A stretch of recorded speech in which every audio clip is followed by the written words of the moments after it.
Hello everyone, welcome to my YouTube channel Aviation Cadet. This is Sabir Shah here. Previously I have talked about Dallas MidAir Collision.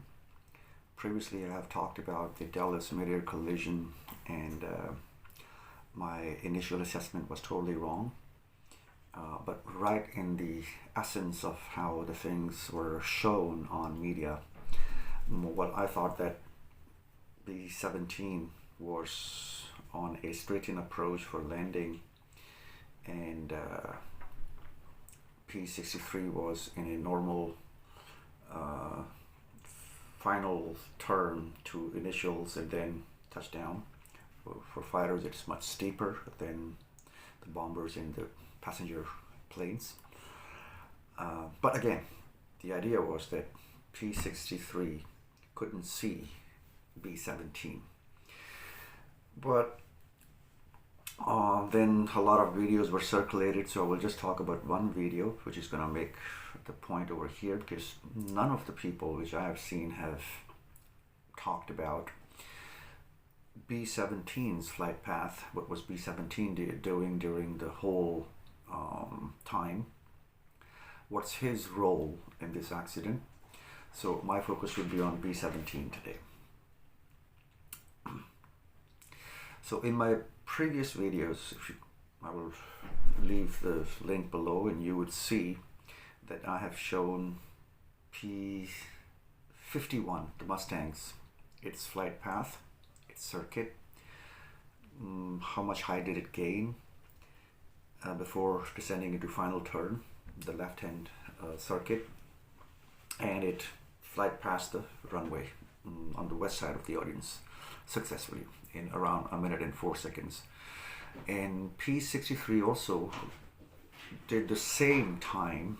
It was just 6 seconds behind P51 because it broke the formation. When you break the formation, you count 1 Mississippi, 2 Mississippi, 3 Mississippi, 4 Mississippi, 5 Mississippi, and then you break to the left. Each Mississippi stands for 1 second, so which makes sense. But the duration of the breakoff and until the crash, the time taken by P63 and P51 was the same, 1 minute and 4 seconds. So that means whatever P51 did, P63 did exactly the same. So it wasn't off track, it wasn't off bank, it wasn't off height. That was one thing to clear, that P63 followed P61. There's only one odd question, which I couldn't figure it out, because when they have a 2 minute interval of the takeoff, but once P51 took off, and P51 is the lead aircraft, we all know what this is a fact now, but P63 somehow, the ADSB data is showing it was always 100 feet above. Now because of the visibility of P63, it's impossible to have a lead aircraft under you, because you can't see under your nose, see, you can't see nothing. So that was very strange for me. During all the 9 minutes of the flight, P63 maintained 100 feet or a little more than that above P51, the Mustang. That was strange to me. That was one fact. The only time they were together were in the last leg, when they were parallel to runway 13 and they made a right turn to get into the left-hand pattern. So that was the time when for 8 seconds they were at 1600 feet. So that's fact number 2. The only time they were on the same height, same level, and almost the same speed, because they were in a formation, close formation, was those 8 seconds, which you are going to see right next to me. So P63 and P51, their flight path is almost similar. Now let's get to B17. B17 took off around 4 minutes earlier than these two aircrafts, and it flew its own pattern, its own loop, whatever it was assigned for, and nowhere it came closer to this formation of 3 aircrafts, 2 P51s and P63. So these 3 aircrafts were definitely not escorting B17. Normally, you know, one bomber and then planes, the fighters escort them, and then they do their mission. That was meant to be shown to the public. But nowhere B-17 was even closer to this formation until the last fatal leg, in which they crashed. So before that, nothing. So that's fact number 2. Fact number 3 is that, okay, so we have to closely monitor B-17's heights and speeds and rate of descent and everything. But you would find out that on ADSB's website, the data, the height for B-17 is not given. And this is very strange to me. After 911, the things have been very, very strict. And even for the air show, an aircraft is missing the whole height thingy. So this should be a caution for the air boss or the air traffic controller or anyone, but there are no heights given. So I calculated the heights on the final possible length, that on what height did it start the descent. So according to my calculation, I used the rate of descent, the rate of descent, yeah, and counted the seconds, and the formula is right under, and used that one. And I went back from because at the crash site, B-17 was at 600 feet, so was P-63. So with the rate of descent, I went back all the way till it started its first descent towards the final leg.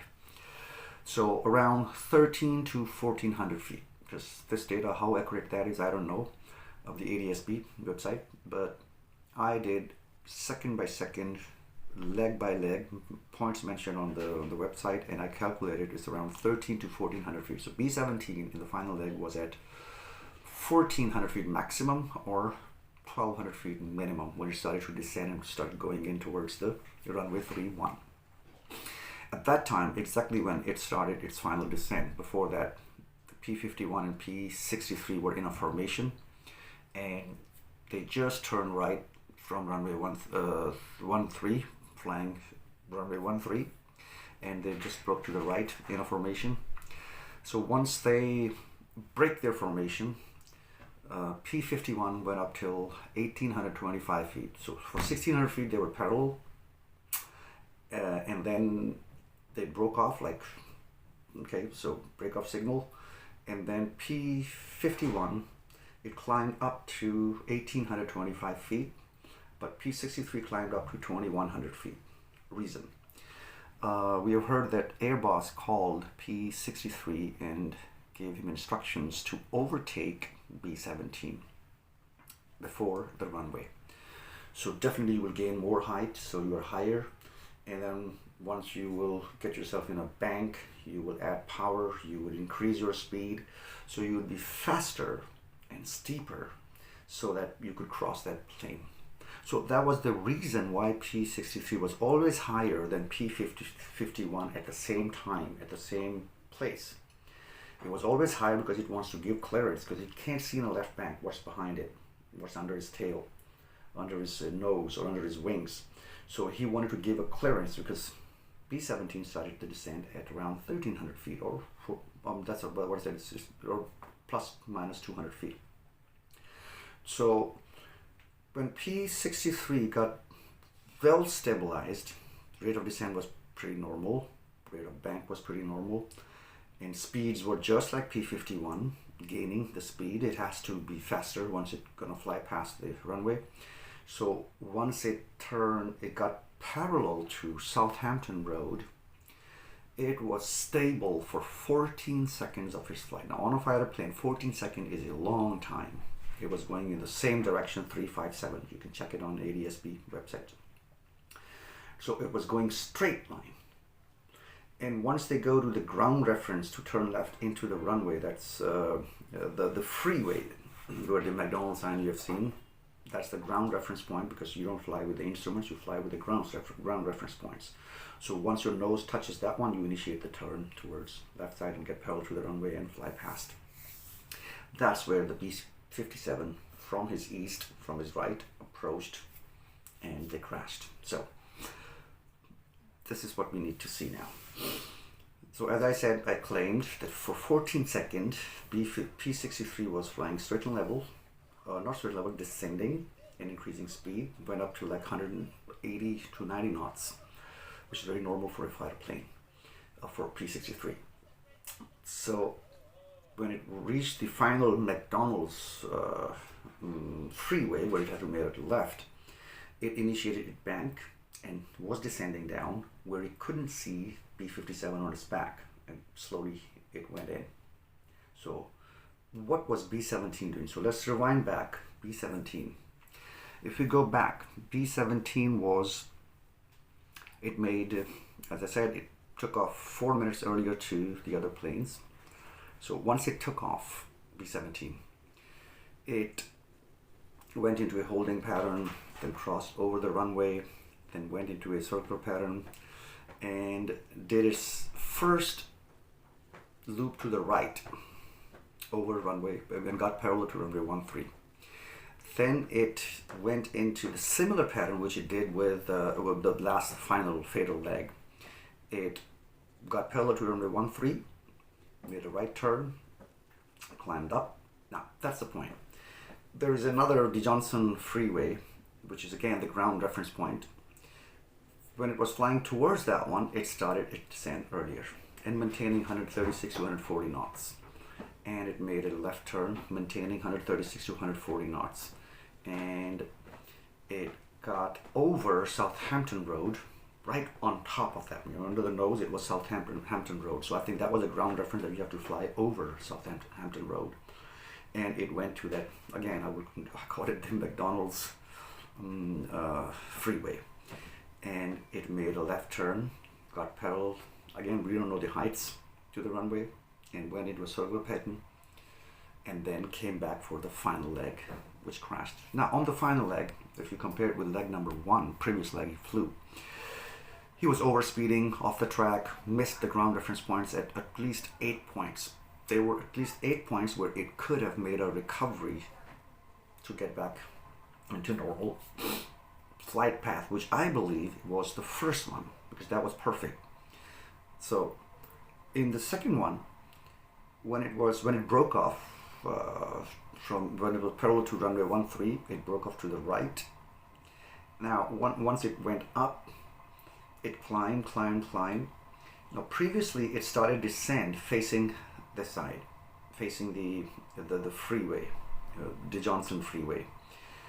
But this time it actually crossed over, still climbing, and then made a bank while climbing, and then it started to descend. So it was a lag of at least 10 seconds. It started a descent 10 seconds later. That's question number 1. And once it got parallel to that De Johnson freeway, now previously it was a little to the left of that freeway, and this time it was a little off. Like the bank was not that steeper, so that's why. See, if you have steeper bank, you roll out quickly. If you have like shallower bank, you would go further. So that's what happened. It went further away. Now that was the first time of correction. It should have increased the bank and got onto the path like last time, keeping the ground reference in mind. So once you see the Southampton Road, previously it rolled in and got parallel to the Southampton Road right on top of it. But this time it actually flew further towards east. So see, previously rolled in, but this time further towards east, and flew for about 10 to 15 seconds, going in the direction of 080, I think. Well, you can see it in the pictures. It went through. So once it rolled out to the Southampton Road second time, the final leg, it was right at least 5 to 6 blocks away from Southampton Road. It wasn't on top of it like the previous leg it flew. It was overspeeding. It already exceeded 155 knots. So overspeeding, off direction, and you got to see the rate of descent. At one point, the rate of descent went down to like 2,000 feet per minute. That's like 20-degree pitch down. That's a steep dive. And for a bomber, because you're carrying, and this is Second World War bomber, and they have a thin layer between the bombs, so they have to be very stable. You know, they can't go up and down. But anyway, this was just a mock air show. But still, the philosophy is the same. So it can't go abruptly up and down, left and right. It has to be very smooth, right? But it went down to around 2000 for 4 seconds only. But it didn't apply corrections there. If you are towards the eastern side of the Southampton Road, where you were supposed to be on top of it, what you need to do was just to increase the bank, get back to Southampton Road, roll in, get parallel, and get your power down. It was increasing speed all the time. Well, the Airbus has clearly said that P63 has to overtake B17, but B17 was overspeeding in this case. And it didn't apply the bank corrections at 4 points, where it could have just increased the bank and got into the flight path, the previous flight path, but it didn't. It's still flying, went flying towards east. Eventually, there was a time when you can't apply the bank into it, and it was always getting in, like, this is Southampton Road, and you're flying this way, B17 is flying this way. It was going, dipping the wing, coming in, dipping the wing, coming in, dipping the wing, coming in, but it couldn't get on top of that one. But once the McDonald's freeway, once it came over, it gave a huge bank turn in. It was in a left turn when P63 crashed it. So when you're in a left turn all the way, your area, normally the pilots have an area of 10 o'clock to 2 o'clock. That's your visibility. So you can see from 10 o'clock to 2 o'clock. But once you're in a left bank, the area towards right decreases to 12 o'clock, almost. If you're in a 90-degree bank, okay, so let's make it to 1 o'clock. And this one goes to 9 o'clock. So you can very well see what's on your wing when you're turning left. B17 was always in a left turn, so it should have seen P63 somewhere, because it was always ahead of B17 or on top of it.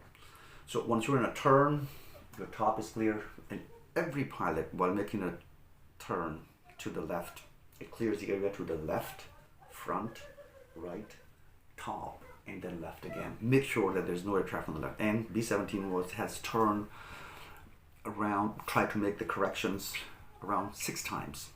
So it didn't see P63. While P63, on the other hand, had to make sure the area on the left is clear, because the right, it can't clear. The plane was under it, and because of the visibility of P63, the cockpit visibility, you can't see under your nose. But it still tried to keep the height higher than the expected height of the B17. But B17 was already off.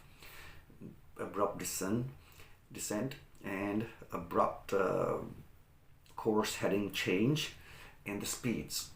So once it reached to the McDonald's freeway, the B17 increased the power, and it went up to 165 knots.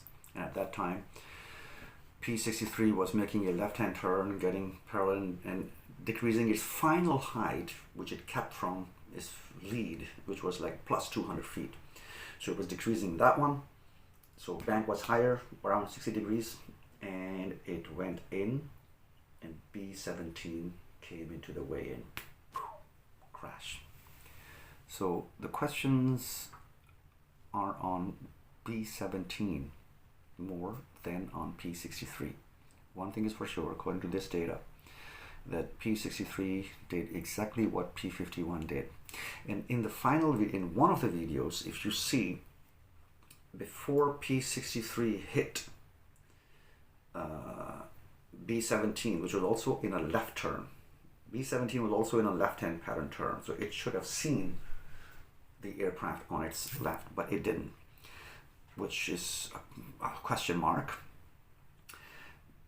That as I said, that P63 was 6 seconds behind P51 according to the data. But if you look at the video, which I'm gonna post it, which is where you can see it, in only one video you can see that P51 and P63 just closed, broke off and went towards to get itself parallel to the runway. And around 2 seconds later, P63 also broke off, and when it crashed. So that's the only video that is different from all the other videos which you see. Some of them have peripheral view, some of them are like made the things taller to look. I mean, the video in 9:16 ratio or 4:16 ratio is different, right? So you can see the sign of McDonald's in some of the videos. The McDonald's M is really long, tall. I mean, and in some of them it's really fat. So in just one of the videos you could see it's the normal size, and then you can see that it wasn't that steep dive by P63. But it's shown, again, perception. But in one video, you can clearly see that P51 and P63 were not too far away from each other. And B17 actually came into the width. So I've calculated around at almost 8 times the B17 could have made a correction to not to get into P63's flight path. And he was supposed to be slower. Airbus clearly said that you have to overtake. So what you do, that if you get a call that, okay, P63, you have to overtake B17.